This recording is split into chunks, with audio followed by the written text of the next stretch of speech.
Afternoon, it's the Social on talkSPORT 2. Sam Ellard, Rory Jennings with you until... That was a very quick ad break, wasn't it, by the way? Was that shorter than normal, producer Jeremy, or was that just... No, it wasn't. That's pure fabrication. It was, I'm just lying. Maybe our small talk in the ad break is so good, Rory, that these ad breaks... That's pure fabrication. Are just flying better than normal. Sam Ellard, Rory Jennings with you until 6, talking all things Chelsea with Rory shortly. Twitter Corner. Guess what Twitter Corner is, Rory? We're going to hit Jeff Stelling's rant on Arsenal. Just play out what Rory said earlier. We don't need Rory to do it again, do we? Right? Well, I'll tell you what, there's a lot of comments on that clip. It is one of the rare clips that made it back onto the site formerly known as Twitter. Is that right? Okay, there we go. Good stuff. Looking forward to that later on in the show. And from 5, it is the Monday Club. But let's now talk all things Chelsea. Chelsea manager Enzo Maresca says he cannot understand how his side lost to Sunderland at the weekend. The Blues took an early lead against the promoted side thanks to Alejandro Garnacho. They were pegged back and ultimately lost 2-1 right at the death. Here's manager Enzo Maresca speaking to Alex Crook. Absolutely, we were like over creativity today for many reasons. Again, you need the players 100%. When you drop a little bit, you struggle, and it's something that we can learn on that. Did Sunderland surprise you a little bit with how front foot they were? They seemed to commit a lot of bodies forward right from the off, which isn't always the way for newly promoted teams at grounds like this. No, we saw them. We knew that they are a good team. They are doing well. I think the first goal they scored, before that they didn't shoot on goal. First half they didn't have nothing, and second half with transition, with the throwing is complicated, but for sure they are doing very well. Rory, frustrating afternoon. What did you make of it? I mean, it was incredibly frustrating. Full credit to Sunderland, but there was literally nothing surprising about it. That is the most painful thing.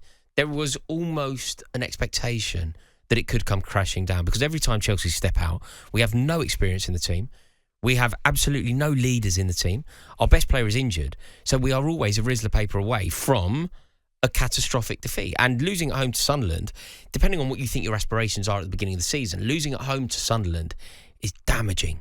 It's damaging for morale. It's damaging for your aspirations. It's damaging for who you want to be. It's damaging for who you see yourself as. So it's a disastrous result.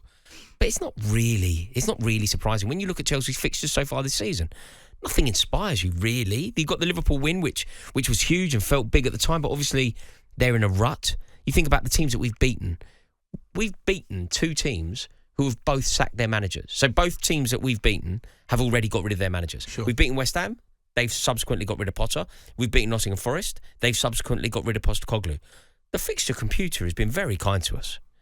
If you're beating the teams that ultimately have to sack their manager. Then you play Liverpool in the run that they're in. Yeah, that's a good time to play Liverpool. Rory, you touched on this earlier. I just want you to explain it again. You were talking to me about the recruitment of Chelsea over the last couple of years and how frustrating that is for you and all Chelsea fans, I'm sure. Yeah, of course, because what we're not trying to do is build a beautiful football team capable of winning the league.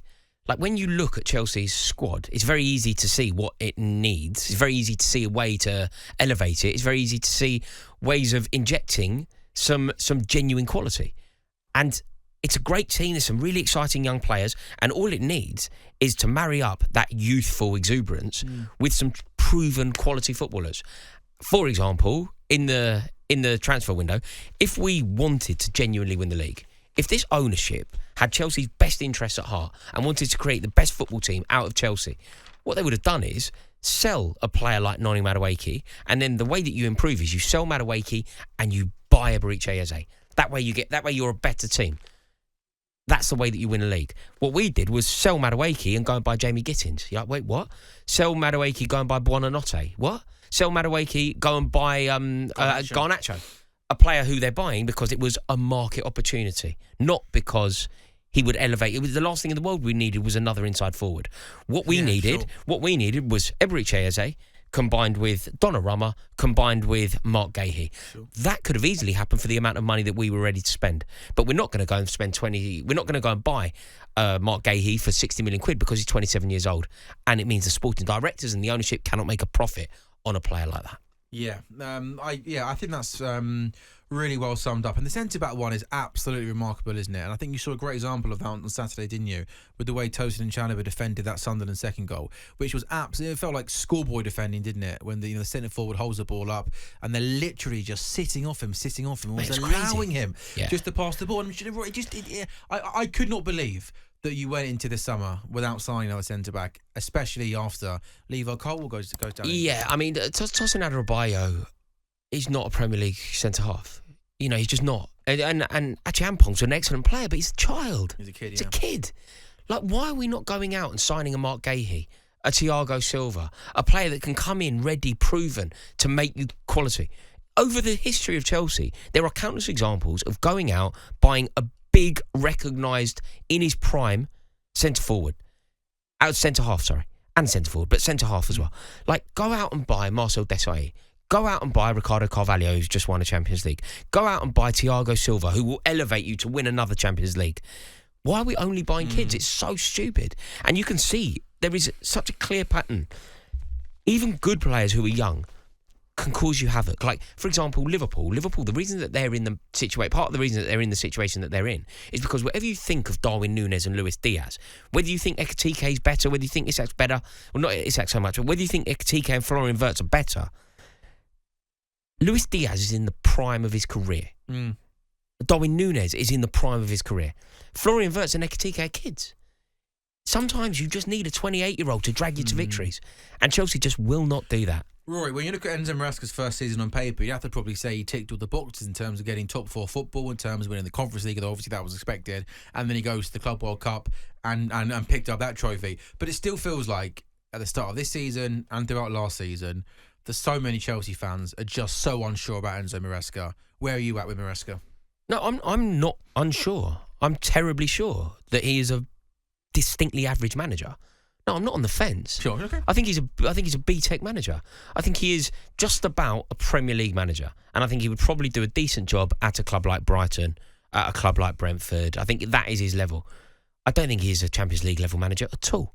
And what he is most certainly not, if you were to rank the top 10 best managers in the world, whoever you believe the top 10 are, right? So, I mean, here, off the top of your head, you kind of go, undoubtedly, Pep Guardiola, Unai Emery, right? The list of Hansi Flick, Nagelsmann, just off the top. Off the top of your head, you do 10 managers. Chelsea are undoubtedly one of the 10 biggest clubs in Europe. Sure. No doubt. So why don't we have one of the top 10 managers in the world? Why don't we have one of the top 10 managers in Europe? We don't even have one of the top 10 managers in the Premier League. Yeah, but does it feel like, though, this ownership, because the previous ownership group, obviously under Roman, we know, are very, very, you could win a league and be sacked a few months later. And sure, in the early days of this new era, there was a few managers that came and go. But do you get the impression that with this young team they're building, that there is full faith in Enzo Maresca? Like, it doesn't feel like he's another defeat or two away from being sacked, does it? Because the standards are different. Because the standards are different. Carlo Ancelotti got sacked with the team in second. Roberto Di Matteo got sacked after 3 wins in the Champions League, with 3 wins and a draw, with 10 points. He got sacked. That's because we were striving to be the greatest football team in Europe. Now we're striving to be the 5th greatest football team in England. If we qualify for the Champions League, it's job done. Job done. Yeah. So the standards are different, which means if your ambition is mediocrity, then a mediocre manager's fine. Yeah. And he is a mediocre manager, and our ambition is mediocrity. Looking forward to next weekend? Spurs away? We'll beat them. We always beat them. It's the one game where you kind of go, like Spurs. Yeah, like worse Chelsea teams than this have battered Tottenham. Like Torre Andre Flo scored a hat-trick at White Hart Lane on an easy day. I've seen Bernard Lambord scored a winner there, and nobody really knows who he is. Like, I've seen him lob the keeper there. So I don't really have any fear about playing Tottenham. It's every fixture apart from Tottenham where I think there's jeopardy. Everything else other than Tottenham. Tottenham 6 points this season. Everything else, though, you don't fancy. Exactly. A tough weekend for Chelsea, losing home to Sunderland. Chelsea not having the best of starts of the season, 9th in the Premier League table on 14 points. You're listening to The Social on talkSPORT 2. Up next, we're doing Twitter Corner. We're going to hear your replies to Jeff Stelling's rant on Arsenal this morning. The Social on talkSPORT 2 with official betting partner William Hill. 18+, gambleaware.org. Which business